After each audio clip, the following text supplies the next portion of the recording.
Welcome to Impact Investing, brought to you by the Supporters Fund. From the city with the only castle in North America, Toronto, Canada, I'm your host, Jeffrey J.P. Potvin. And let's please welcome from sunny Riverside, California, United States, Shrina Kurani from Snowcap. Welcome, Shrina. It's a real pleasure having you join us today.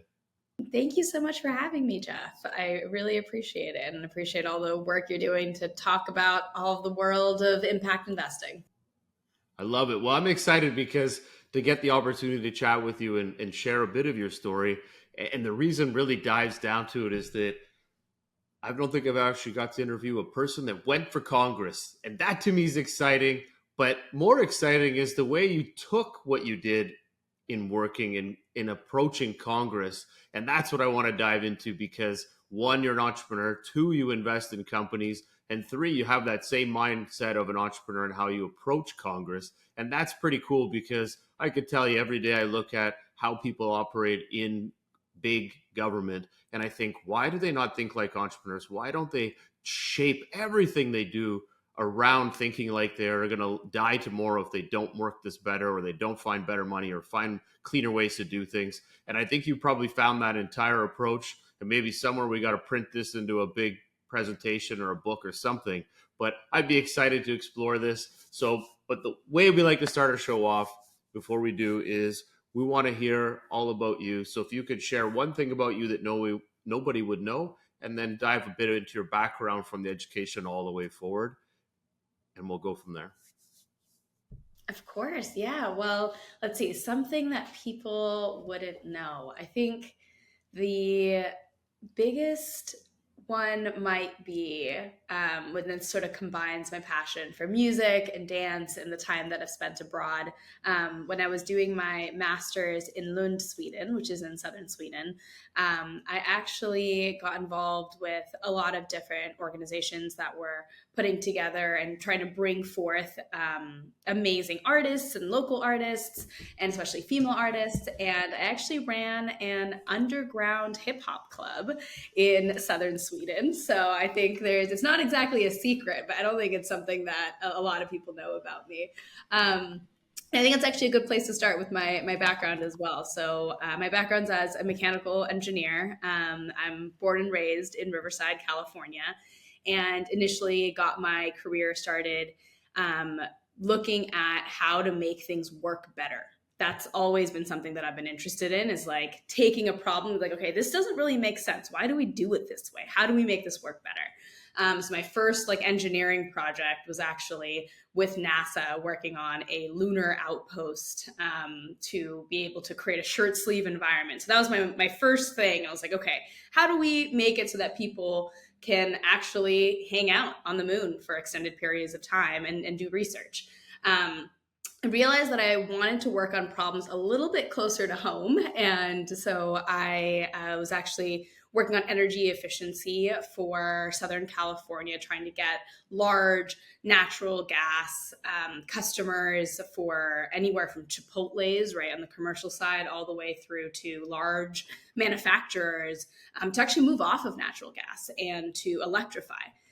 This is a very, very slow and arduous process, and I have to admit, not particularly successful. And so I wanted to learn about the bigger picture, and there was this sense of, look, we only have so much natural gas left in Southern California in terms of what we can tap into, what's economical, and how so much of our economy and society relies on natural gas. What are all the different pieces that are at play? Like, how do we make that work better? And so started looking at different programs and ended up in Sweden, which is, for as many people might be aware, really doing a lot in terms of sustainability from the research perspective, in terms of policy, in terms of implementation, and sort of just societal awareness. And so I did my master's there, and that during that time also ran an underground hip hop club, and realized that there was a lot more to the sustainability picture than just engineering, right? There is the technology, but there's the uptake of technology. There's the various business models that can be deployed. And so I really wanted to understand, and once again, like how do we make things work better? So started on the natural-based solution side. So I was working with the European Union on climate change mitigation as well as adaptation across in various case studies across the EU.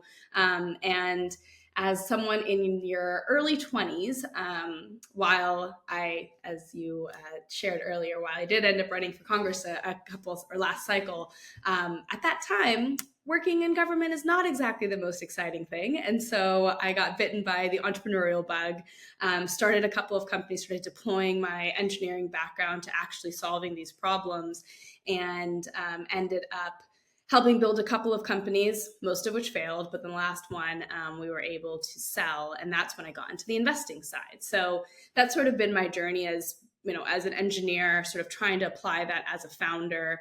And then recognizing that there were a lot of gaps in the investment space of looking at certain types of problems, figuring out how to get the right types of investors to understand what those problems were and how to actually support and think through some of these timelines for this technology development. And that's sort of been guiding, for the most part, my investment career, which started in about 2017, in terms of how do we understand the problems that need to be solved? How do we determine the investors that can actually assess the technology, that can help it become successful itself? And how do we ensure that we're actually making the change in the world that we need to see, just because we're resource constrained, right? So how do we ensure that future?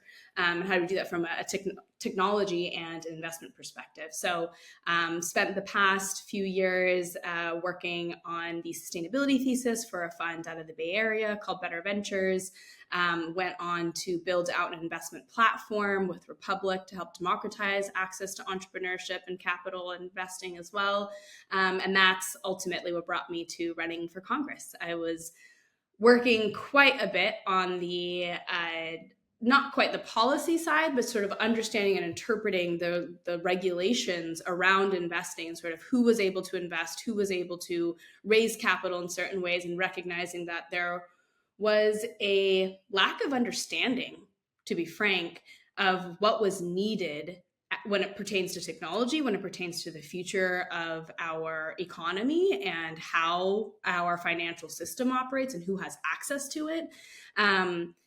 And also just having some fresh blood in Congress who comes from an entrepreneurial perspective, who's really there to solve problems. And so I ran for Congress in 2022 in my hometown in Riverside, against now a 32-year incumbent. So it was definitely an uphill battle. But like you mentioned, I think not only can we take the perspective of entrepreneurship in terms of how we design policy and how we think about how the government works, but also how we run campaigns. And so that was also quite interesting to sort of treat my campaign like a startup in a way, and really sort of take a lot of the principles that I had either worked with and coached founders with from an investor perspective, or had deployed myself as a founder, and ran a very lean and scrappy campaign, and ultimately actually had a lot, just in terms of dollars to vote sort of perspective, had a very successful campaign. And so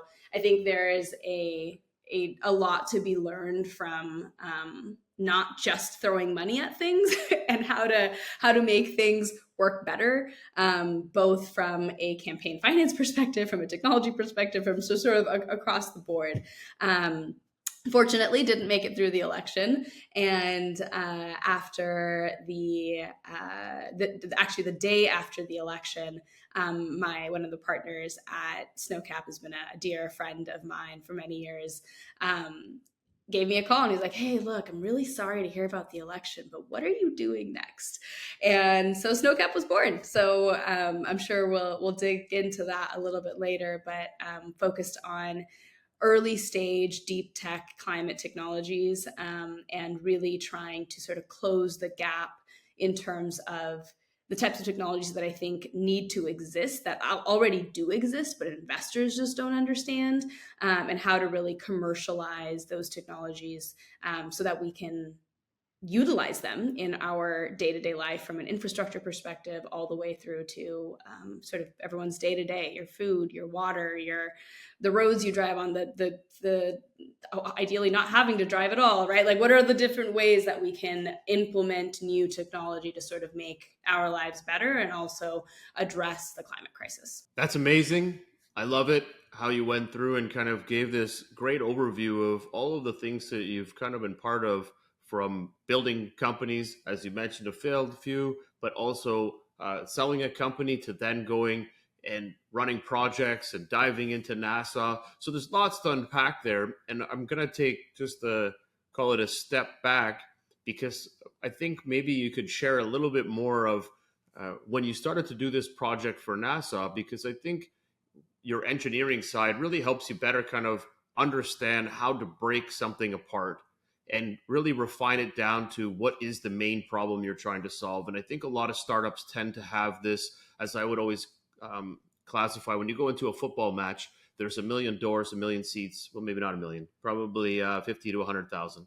But that's how an entrepreneur thinks. There's just so many opportunities and options, and they don't realize that they got to really focus in their brain to get to that one door, into that one small room.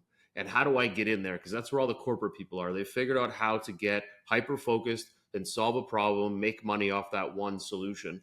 And taking this NASA project, you're hyper focused to say, we got to solve one problem. My job is to figure out how we can go sleeveless, which maybe didn't cross my mind that I would need to do on the moon, or if I get to the moon, what I'm going to be thinking about doing. So how can you break that down to give a better view of how an entrepreneur would actually think or needs to think when they're tackling these types of problems?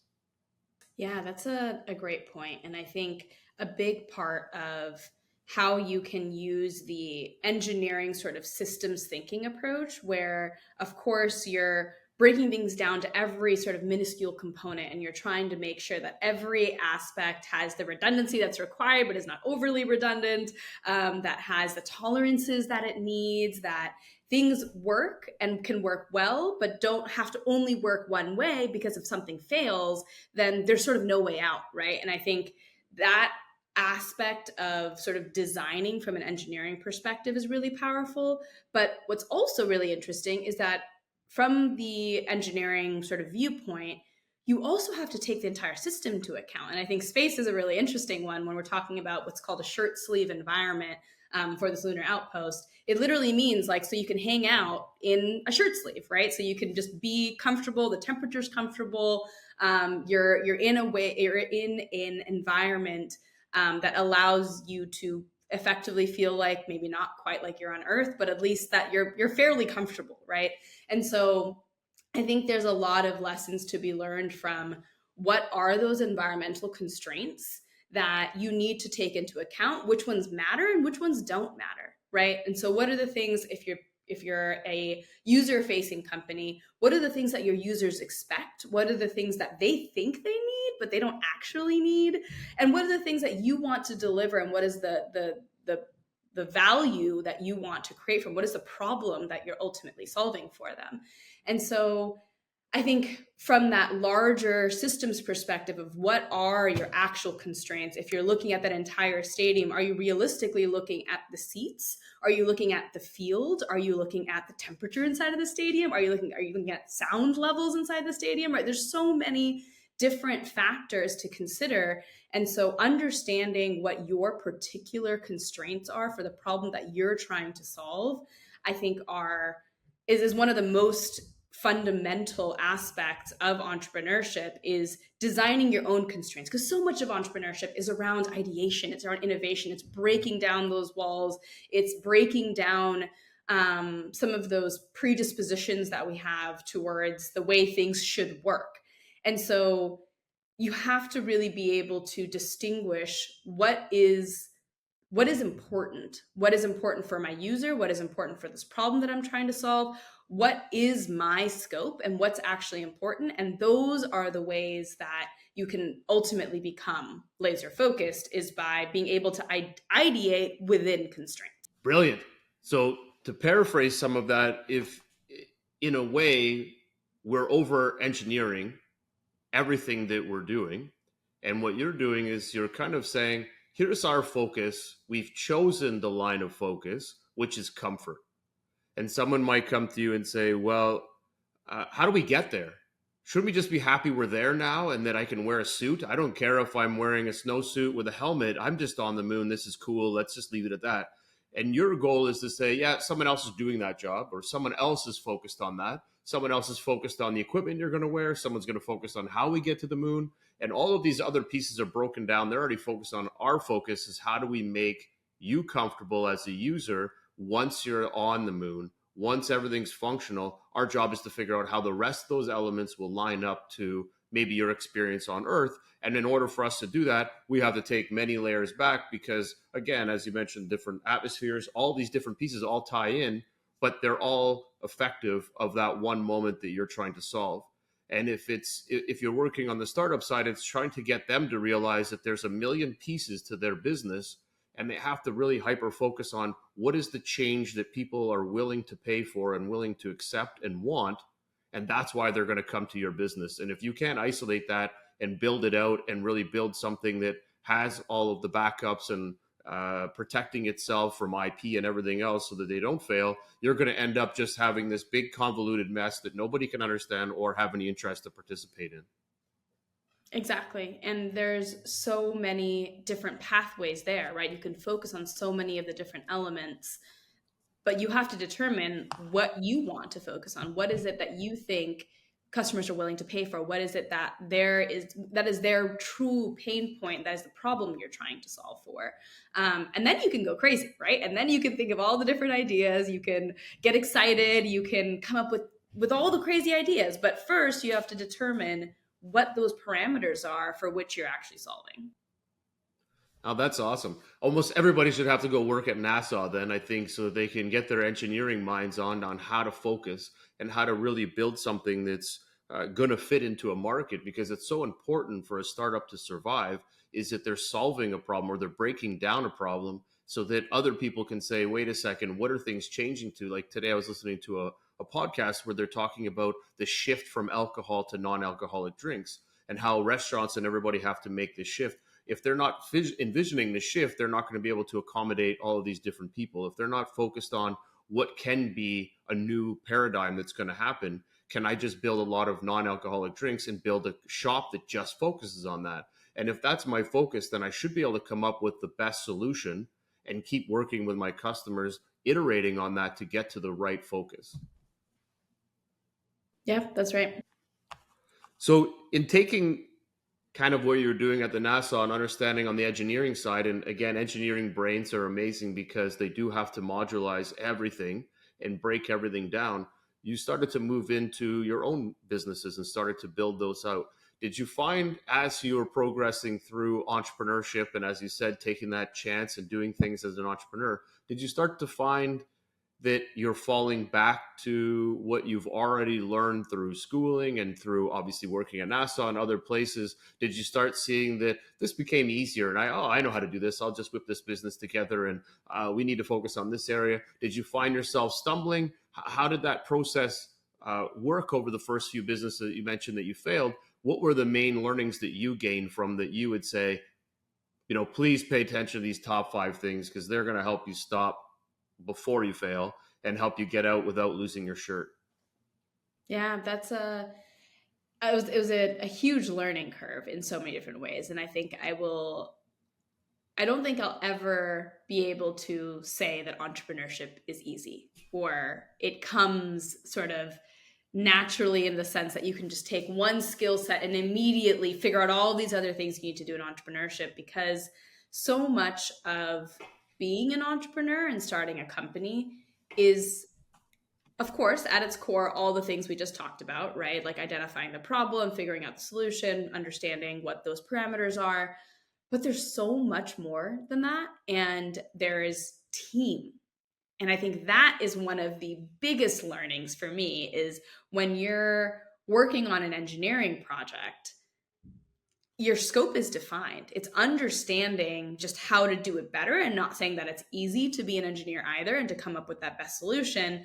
But in a sense, you have all of the pieces that you need, and you just need to keep working to ensure that you're finding the right solution. Whereas the ability to motivate a team, incentivize a team, keep people together, keep folks aligned, understanding how people communicate, the words that they're choosing to use and what they actually mean by them.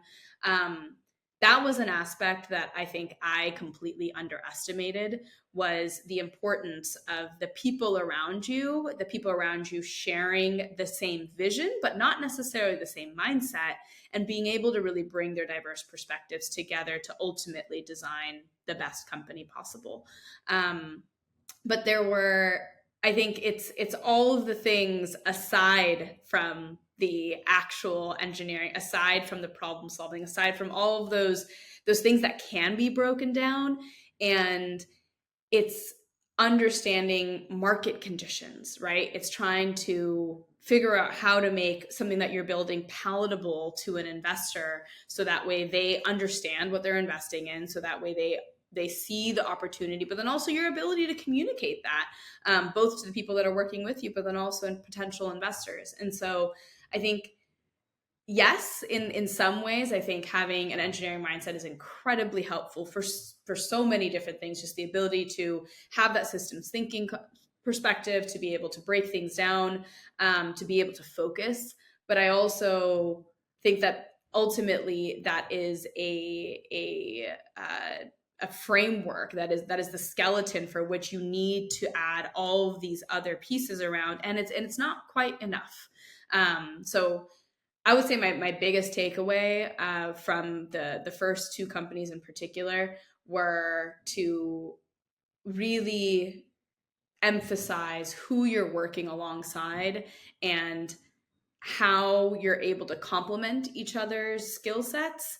But then also recognizing that entrepreneurship is hard. And at the end of the day, if people aren't all in, then the likelihood of success, it just dwindles, right? And so there was a lot to learn around sort of starting my own company, especially the first one that I started, because there was, I thought it was just about solving a problem. I thought it was just about building a product. I thought there was just all these steps that I had to take, and as long as I followed the steps, then everything would work out. But unfortunately, on entrepreneurship is not quite so linear.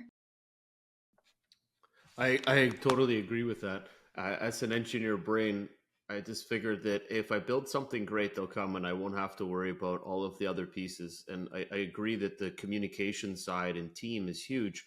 And if you're not the communicator, you need to find someone that can communicate and ensure that they push that across the team, because that aligns incentives, it aligns direction, and people also have goal setting where they want to be, and it's understanding where those goals are going to be for them to achieve their own growth in life as well.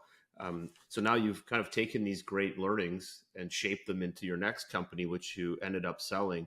Did you find that because of the first two fails and all the experiences you had in the past, did that propel you in the next business, where you said, okay, now I've figured it out, now I've understood how these things are working, these are the types of people I'm going after, and this is the reason we're going to be successful? Or in your mind, were you still thinking, okay, this time I've figured out how to communicate to investors, I figured out these parts, I'm not sure I'm going to be successful in this business, but I'm going to go at it anyways and just see where it takes me? Did your mindset shift to being more proactive and positive, or did it still kind of stay in the same line just because you're always improving every day and you weren't really paying attention to those other pieces? Yeah, I think with every experience you have, one of the most important aspects is, of course, being all in during the actual experience, but it's also reflecting afterwards and ensuring that you're having those insights and takeaways and figuring out whether you know it was the right or wrong thing to do. What is your personal assessment of whether you would do it again or not, right? Like, what are the things that you would change?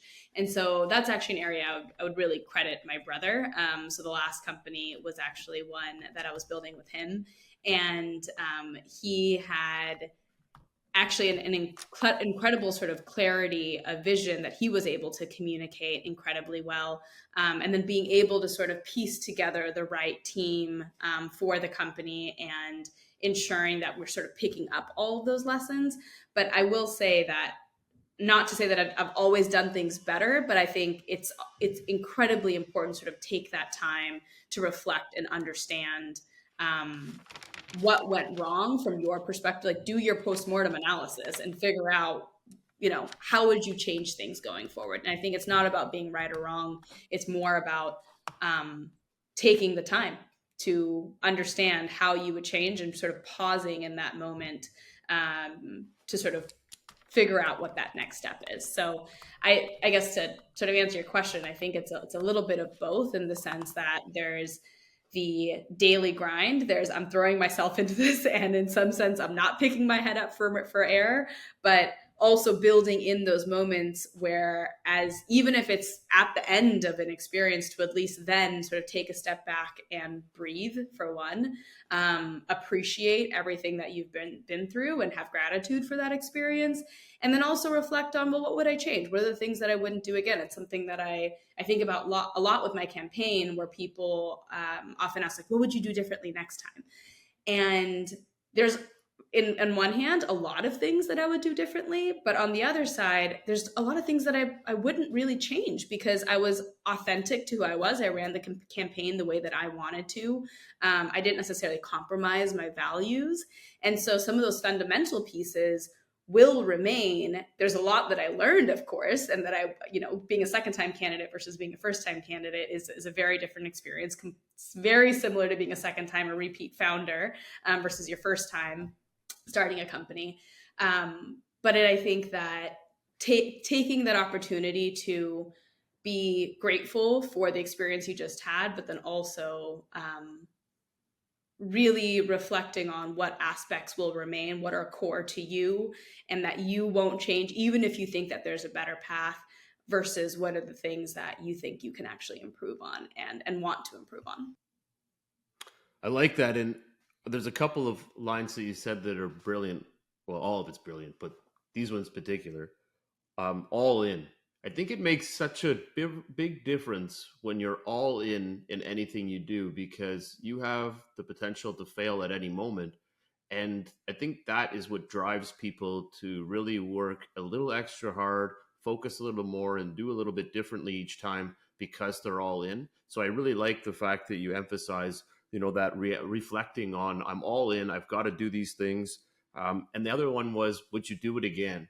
And I think with your brother, I think it builds, because of the comfort level, it also builds a lot of stability and trust. So you have a lot of things that are already tied in there that help you move quicker, because you understand each other in and through. And then, of course, when you're all in, you're both all in, and you're both driving this. So there's just so many great elements that you take all of this mixture of life experiences and everything you've gone through. You're all in. You're in with somebody and you guys have just put together a fantastic model, and you use your strengths and offset each other to build this company into a more successful space. And of course, you proved that with selling it. And then you went into running for Congress, and all the things that I've read and everything that you've done in this space, it almost comes down to, and it's a tough one to say, and maybe I'm completely wrong here, but all it came down to is that you should have won this. But the only thing that was different was they had 33 years of experience, and their name was more prevalent than someone that was up and coming, which only means that if you ran again in 10 years or 5 years and continued to stay in the forefront, you would be a clean sweep, because people start to see the great things you've done, the things you've accomplished, and how much you work inside of green climate tech and helping everywhere, that all of a sudden now your name gets as big as someone that's got 33 years in government. And that's just a landslide win for you. Is that false to say? And am I creating this new, we're going to cut and snip this out and send it out and start telling people you're going for president? I'm just curious, but what do you think? I appreciate that. And my very biased perspective is that I also think I should have won. And I think a big part of, just zooming out a little bit to our larger political system, so much of it really does come down to, in politics, it's called name ID, and it's effectively how people recognize you, right? Just them knowing your names when they see it on a ballot and there's a bunch of other people they don't know. They're like, oh yeah, I think I know who that is. Like I'll fill in that bubble. And that is a huge part. That's what all advertising dollars go towards, right? That's what all outreach efforts go towards, is just name recognition.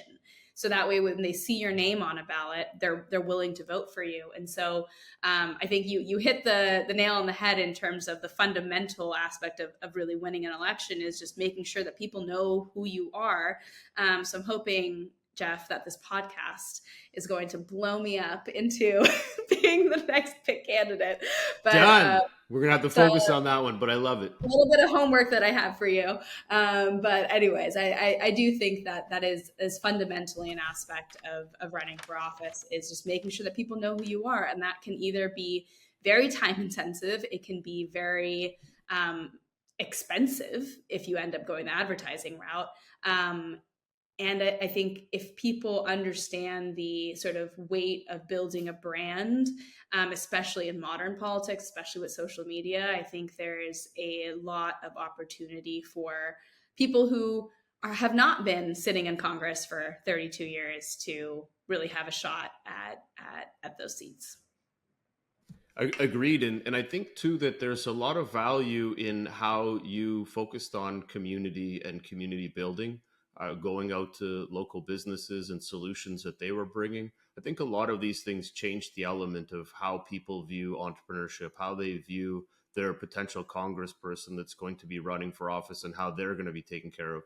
So I think all of those elements create a lot of intrinsic value throughout the ecosystem. It gets people more excited for up and coming people that care about them. And I think that goes to building your name and putting you on that ballot. And as you said, they start to see your name and think this person's making a difference. And, you know, with the fund and where you're going with that, I see the same opportunity, right? And it's not to say that everything in the fund wise, you're going to be doing that for the rest of your life, but there's also, I think they said that people get into teaching because they feel the gap that they want to solve, which is they didn't see that there was good enough teachers and they wanted to improve the system.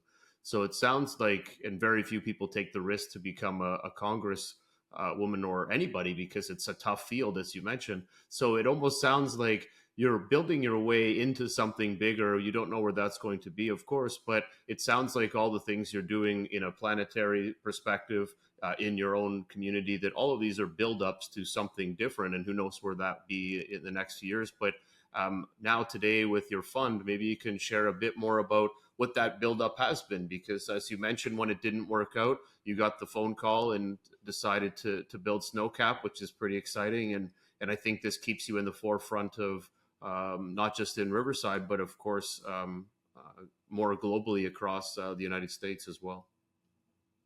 Yeah, I think there's been a really exciting shift, especially in these past couple of years, where even the term climate tech has emerged, right? People often talked about whether it was green sustainability solutions, whether it was clean tech. There's just all these sort of different words that didn't quite capture all of the aspects of climate, right? Whether it be water, our food and agricultural systems, whether it be waste, transportation, mobility, energy, there's just so many aspects that really touch our everyday. And with Snowcap, I think we have a real opportunity, because we're focusing on deep tech and sort of high up in that supply chain, is to fundamentally innovate on what those inputs to supply chains are, right? So as an example, we're looking at the energy sort of revolution that's happening with electrification. Obviously with EVs, I think something that people are very familiar with. There's all of the aspects that need to be implemented, from infrastructure for charging through to the EVs themselves to long range vehicles. And as we think about what some of those bottlenecks are, especially for electrification at large, we're seeing transmission lines, right, be one of the biggest issues for actual infrastructure. But then when we look at what our tools are for actually rolling out whether it's, let's say, long haul trucking, for example, we're seeing issues in batteries, right? Our batteries are not quite at the state where they can sort of fulfill all of the needs we have, whether it be from grid stability through to trucking. Now, for the batteries themselves, there's all sorts of different form factors. There's different ways that you can implement them, but we're also seeing a bottleneck in lithium, right? So it's like, what are the actual materials? What are the battery configurations, from the anodes through to the materials to the way that the batteries themselves are formed and designed? that actually are all contributing to the fact that we're not ready just yet from a technology rollout perspective to fully electrify everything, right? And that's where we're investing. So we're looking at what are those material inputs, what are those sort of scientific breakthroughs that if we're able to find a new input, a new material, a new configuration, a new way to actually fundamentally change how we view what a battery is, it could completely transform the outlook for electrification across the US and ideally across the globe. And so I think that's an element that a lot of investors really shy away from, right? As soon as you say deep tech, as soon as you say science and R&D, as soon as it starts moving away from B2B SaaS and getting into the real hard nitty gritty stuff, that's where I think Snowcap really excels. Is our entire GP is all engineers, right? So it's myself as a mechanical engineer, Nate, who Salpeter, who gave me that phone call, whose background's also as a mechanical engineer, as a PhD, and has now been in nuclear for quite a while, and our third partner, John Azoff, also an engineer, right? And so we're really kind of going back to the initial part of our conversation, is taking that systems thinking mindset. It's looking at this bigger picture of climate, and it's saying that how do we understand what these bottlenecks are? How do we pinpoint what some of those major unlocks could be for that step change of innovation? And so that it's high enough up the supply chain that it doesn't matter whether it's going to be used for drones or the grid or for long haul trucking or whatever the end actual use case might be, we can fundamentally transform what a battery looks like, right, from the inside. And I think that's something that is incredibly exciting for me, is to really be able to be at that forefront of really reshaping some of those fundamental building blocks of our infrastructure, of how we look at all of these systems around us and really identify what those choke points are, and then put the money into the innovation that we think can really transform them. That's awesome. And I guess taking from what you shared is that you're really kind of going into the granular process of what the final output is and understanding, is there bigger change here that's not happening? Is there a way to modify how we look at batteries? Is there a way to modify how the supply chain is pulling materials? Is there new materials out there that could better assist or create duration of batteries so that they have a longer runtime? Whatever those changes are, you're kind of looking at it and challenging, how can we find the fix and what business is doing this today? And then if we implemented that and put capital behind it, would that be able to scale into a larger based entity because it would be filling the gap that people aren't currently seeing right now? Is that fair to say? Yeah, that's exactly right. Very well summarized. I feel like I'm still trying to figure out how to communicate our thesis, and you just spit it right back at me. So I appreciate Done. that. All right, I'm hired. Yes. All right, we're in. This is good. But no, this is good. I love it because I think, again, this goes to that entrepreneurial brain is I have to figure out, and the engineering brain is I have to figure out is how do I communicate where and what that piece is that we're trying to solve? So how do I get into that room? And once I get into that room, I can do anything because I figured out what that one nugget is that has to change. And once you start to hyper focus on that, then you can explode it out, right? And I think every big business has got that. And you guys are now kind of figuring out, okay, somewhere along this supply chain, there's other breaks and we don't know what they are. And they talk about it in every podcast. They talk about it all over the news that supply chain broke, this doesn't work, but they don't really go granular. So you just think, how is it broken? What's wrong with the supply chain? But when you really think about it, the supply chain is broken because they're trying to source material that doesn't exist, or they're trying to source material that has very limited quantities and you can only get in one little rural area of China. So there's so many things that are broken that we don't understand or see because we're also not getting and feeding that information out. And that's kind of where you're going after and trying to attack that little spot and saying, we have to get off lithium. We need to go into this space where there's an abundance of X and start to test. And there's a company doing this. Let's get behind that. So you're being just as innovative on finding these companies that are challenging status quo. Yeah, I thank you for summarizing that so well. I love it. Well, that's a great way for us to jump into our next segment. And the next segment is our 60-second rant. So, are you ready for this? Oh, gosh, there's so many things that I can rant about. I need to give me 30 seconds to figure out what I'm going to rant about. All right. You've got 30 seconds to think, and then I'm going to Okay. start the clock. As right. I will say, no one has ever hit the 60-second mark. So take your time, let it roll, and I will try my best to hit a rebuttal, but you're on when we're ready to go. All right. Okay, I'm ready.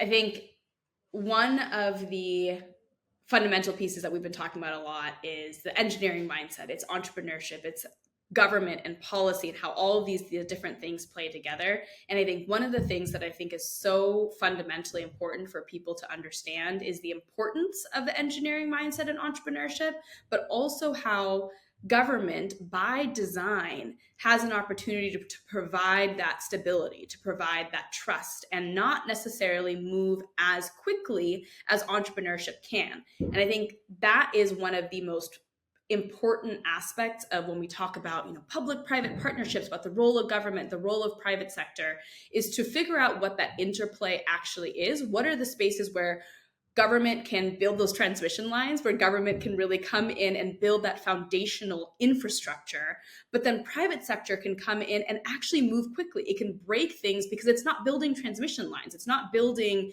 the fundamental things that everyone needs in order for all of these different aspects to be successful. Private sector can innovate on the business models. Private sector can figure out how to reach people that are hard to reach. Private sector can sort of take on the responsibility of moving quickly, of breaking things, of finding solutions, of funding them, and pulling funding when it doesn't work. But if we sort of put that responsibility on government to say, great, we're going to run a 6-month pilot in something. If it doesn't work, we're all of a sudden going to shut down access to power. We're going to shut down access to something that's so fundamental for society, for humanity to sort of be able to rely on. I think being able to sort of have that distinguishing factor between understanding the role of a public sector government entity and the ability to provide the stability to actually solve the problems that maybe it's not as economical for private sector to actually tackle, and then for private sector to take on that role of being the innovator, of being the entrepreneur,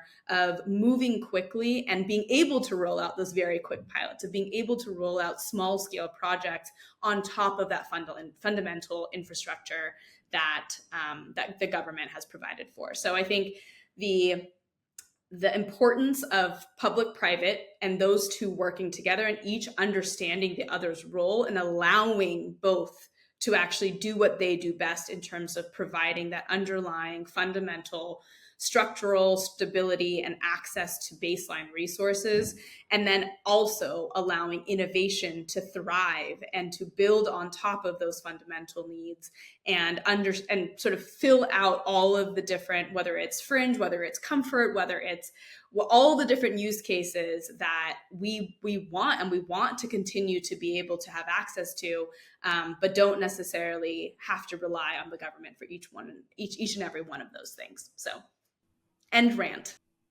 Done. Well, that wasn't 60 seconds, but it was a fantastic rant. And I loved every part of it because you broke it down.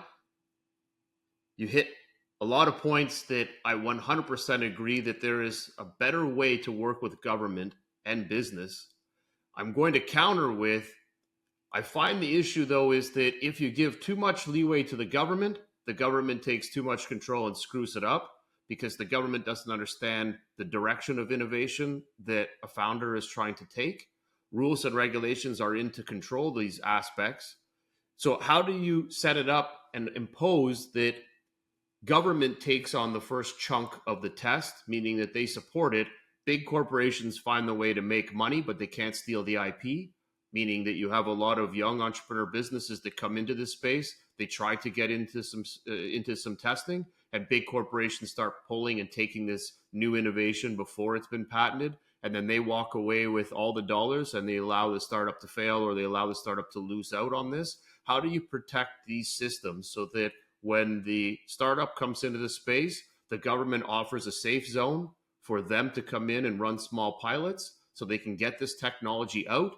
which includes patents and structuring so that the big corporations can't come in and steal any of this, but the big corporations can come in and support it so that these entrepreneurs can build a business and they can do it again in a safe spot where they're getting government funding, grants and support and big business support and backing. Is this something that fits in this world? Because if you can build this, I think it's a home run. That's a really good point. And I think the aspect of ensuring that government isn't sort of overstepping and isn't over-regulating, stifling innovation, but that also larger corporations aren't coming and sort of gobbling up all of that early innovation, and that entrepreneurs have the ability to continue to actually innovate, I think is fundamental to the success of any sort of arrangement between the government, between public and private sector. And I'm going to give a very quick answer because I know we're coming up at the end of our podcast, is that I think we just need, it sort of comes back to that team piece of building anything from scratch, is we need the right people on both sides, right? We need people in government who fundamentally understand the process of innovation, who understand the needs that early stage entrepreneurs require, and who also sort of have the overarching sort of goodwill to actually build out this baseline infrastructure. So I think what it really comes down to, of course, there's the nuances of the actual policies that you would write, of the way that regulations can be structured, of the sort of safe bubbles for entrepreneurship, and that can be supported by public sector. But I think what it ultimately comes down to is having people who understand innovation and people who understand the need for a stable public sector to be able to work together. I love it. And agreed. There is a fine balance. And I think if you create that safe zone and provide the right protections and governance, then these technologies can thrive. And if you allow it to be in a controlled state for testing, you can then decide if you remove that tech because it's not going to be valuable, or that you move it forward. And then that's where the rest of the investors in the environment can start to pick up on it and drive it into some value. So I think that's awesome. Well, we're getting down to the last portions of the podcast. So we're going to ask a bunch of rapid fire questions and then we're pretty much done. So I'll jump right into them. Perfect. All right. So from an investor standpoint, you choose what you look for when you start to invest. Pick one or the other. When you're investing, do you prefer a founder or a co-founder? Can you say the question again? Sorry. Would I prefer when a investing, founder? from your perspective, when you find a company to invest in, do you prefer they have a founder or a co-founder? Like multiple founders in the company, or are you like one solo founder when you're making investments? Oh, definitely multiple co-founders. Do unicorn or a 4-year 10x exit? 4-year 10x. Tech or CPG? Tech. AI or blockchain? Oh, interesting. I think both can work together. Do I have to pick one? They can work together. Agreed. Let's First say... money in. Oh, go ahead. Oh no, I'm gonna take the pass. Okay. First money in or Series A? First money in. Board seat or observer? Board seat. A number of investments per year? 5. Ooh, nice. Safe or convertible note? Safe. Lead or follow? Lead. Favorite part of investing? Meeting entrepreneurs. And lastly, verticals of focus? Broadly climate tech, but early stage, deep tech, and high up in that supply chain. All right, we're almost there. Favorite book? Ooh, I'm going to have to pass on this one because I have a portfolio approach to my reading that I can't just pick one. I love it. Yeah, a couple hundred books, but all right, fair. Favorite sports team? Oof, I'm not a sports person. I don't know. I grew up watching the Lakers.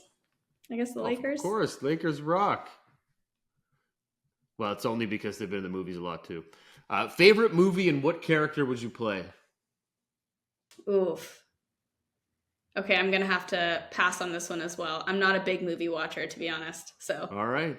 These were the personal questions, so they're always hard hitting a bit. So, what piece of advice would you give 9 out of 10 times to founders? Piece of advice.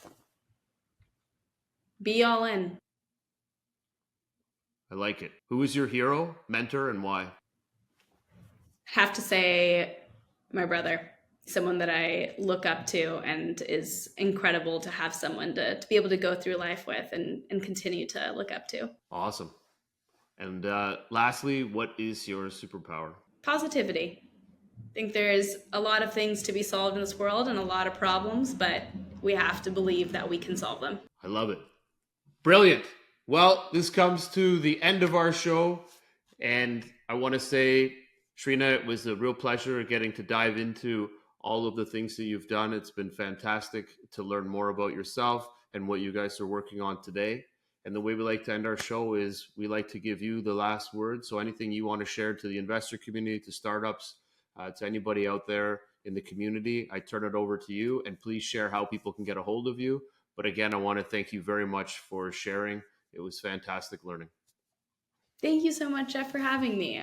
Would love to be able to connect with anyone that is looking at the climate tech space, whether you're an entrepreneur, you're another investor, you're working on the government side, on really any sort of stakeholder or actor that's trying to address climate change. So feel free to reach out to me on LinkedIn and let me know that you heard about everything that we're working on through this podcast, and excited to just meet new people who are excited to solve the same problems. I love it. Thank you very much, Shrina. Appreciate Thanks so much, today. Jeff.